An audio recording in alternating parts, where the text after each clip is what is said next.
শিক্ষক ছাত্র এবং ছাত্রীকে ঘুরতে নিয়ে যায়, তাহলে এর কারণে এটা আল্লাহ বলি। শিক্ষক ছাত্র ছাত্রীকে ঘুরতে নিয়েছে, এটাও আল্লাহর ওলি। শিক্ষক হচ্ছে জিন, আর ছাত্র ছাত্রী আছে এরা হচ্ছে সব জান্নাত থেকে পালিয়ে এসেছে হুরা ফেরেশতা। এদের মধ্যে কোনো চাহিদা নাই।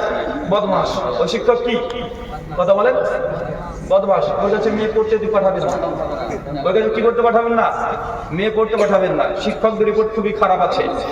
পরকীয়ার জন্য শিক্ষক মেয়ের সঙ্গে যখন পরকীয়া করে, মেয়ের মায়ের সঙ্গে পরকীয়া করে। পড়াতে পড়াতে পড়াতে পড়াতে মেয়ে যদি 7-8 বছর হয় তো মেয়েটা বেঁচে যায়। কিন্তু মেয়ের মায়ের বয়স 32-33, এখন ওর স্বামী আছে, মেয়ের স্বামী আছে দোকানে, আর মেয়েকে বলতেছে শিক্ষক। এখন মেয়ের মায়ের বয়স 32, মেয়ের বয়স 5-6, এখন শিক্ষকের বয়স 32-33, মানে মায়ের সঙ্গে প্রেম লাগিয়ে দিয়েছে। আছে না নাই? আমাদের ইন্টার রিপোর্ট অনেক আছে, তাই সাবধান এবং সতর্ক। দিনী বোন লাগা যাবে কি? হ্যাঁ, দিনী বোন লাগা যাবে কি? হ্যাঁ, একটা প্রশ্ন করছি ভাই। হ্যাঁ, আমার একটা ফেসবুকে দিনী বোন আছে, ওকে কি দাওয়াত দিতে পারবো? আচ্ছা, কি দাওয়াত দিবে তুমি? বলে আমি ইসলামের দাওয়াত দেবো, পর্দা করার কথা বলবো, এগুলো বলবো, নামাজের জন্য ফজরে ডেকে দেবো। কত বড় আল্লাহর ওলি দেখেছেন? ওর বাপকে ডাকে না কোনদিন ফজরে, ওর মাকেও ডাকে না। এখন কোন মেয়ের বাড়ি চিটাগাং থেকে বাংলাদেশে, আর আপনাদের ধুলিয়ান থেকে ও মানে ফজরে ডেকে দিবে, ফোন করে ডেকে দিবে। কত বড় দায়িত্বশীল দেখেছেন? এটা কি বলেন তো ভাইজান? এই হচ্ছে একটা বড় খাটাস। তোমার এই ধরনের দিনই বলতে তোমার চলবে না। কথা বুঝতে পারলেন?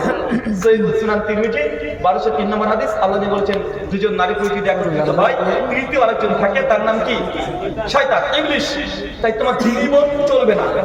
দিনী বোন হ্যাঁ দূর থেকে চলতে পারে। গোটা বিশ্বের যত মেয়েরা আছে, মুসলমান মেয়েরা আছে, আলহামদুলিল্লাহ দিনী বোন। কিন্তু এই দিনী বোনের সুযোগ নিয়ে ঘন্টার পর ঘন্টা গল্প করবেন, মেসেঞ্জারে চ্যাট করবেন, একটু ভিডিও কলে কথা বলবেন, এই করবেন সেই করবেন, অ্যালাউড না, জায়েজ নয়, হারাম। শুকরান। আহলুল হাদিস নামটা কতদিন থেকে আছে? আহলুল হাদিস নামটা কতদিন থেকে আছে? আর দেন না, যতদিন থেকে আল্লাহর নবী পৃথিবীতে বিদ্যমান, ততদিন থেকে আহলুল হাদিস এই শব্দ বিদ্যমান। কথা বুঝতে পারলেন?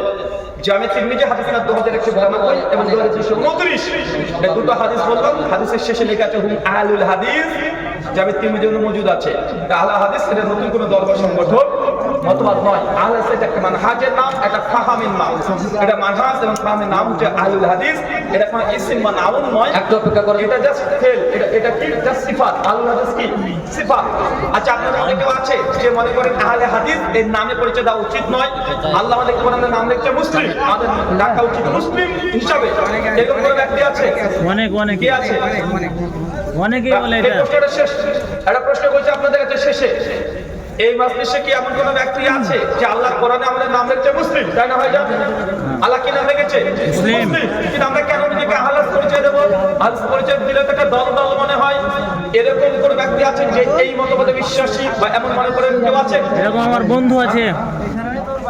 কেউ নাই? এরকম বন্ধু আছে। আমার বন্ধু থাকলে হবে? একটু বলো আমার একটা বন্ধু ছিল, মারা গেছে। মারা গেলে আমি কি করবো? এখানে কেউ আছে কিনা? উত্তরটা কেউ নাই? মাশাআল্লাহ, এই ভাইরাসটা নাই অন্তত পক্ষে। অন্তত পক্ষে ভাইরাসটা নাই। আপনি আছেন?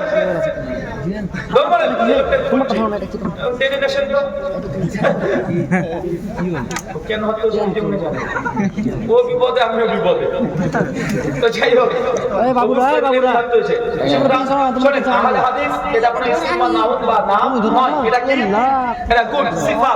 বৈশিষ্ট্য। কেমন আমরা কোরআন এবং হাদিস মানি সালফের ফাহাম অনুযায়ী, নিজের ব্যক্তি কোনো ব্যক্তি বিশেষ কোনো বুদ্ধি বা বিবেক দিয়ে আমরা কোরআন সুন্নাহকে বুঝি না। এই জন্য আমাদেরকে আহলুল হাদিস বলা হয়। এটা সিফাত। আলহামদুলিল্লাহ আমরা সকলে মুসলিম, আমাদের বৈশিষ্ট্য গুণ আহলুল হাদিস। আল্লাহ একজন, আল্লাহর নাম কমপক্ষে 99টা আছে। কোরআন একটা, কোরআনের কমপক্ষে কয়েকশো নাম আছে। নবী মুহাম্মদ সাল্লাল্লাহু আলাইহি ওয়াসাল্লাম একটা, নবীর কয়েকশো নাম আছে। আছে না? কথা বলেন। তাই যে কোনো ভালো জিনিসের সিফাত, বৈশিষ্ট্য, নাম থাকাটা অস্বাভাবিক কিছু নয়। আহলুল হাদিস এটা বৈশিষ্ট্যগত নাম। এই ব্যাপারে শেখ হাফেজ উমর আলী সাইদ রাহিমাহুল্লাহ আহলে হাদিস এক সিফাতের নাম হাদিস বর্ণিত করেছেন। 320 বইটা পড়তে পারেন। বারাকাল্লাহু ফিকুম ওয়া মা আলাইনা ইল্লাল বালাগ।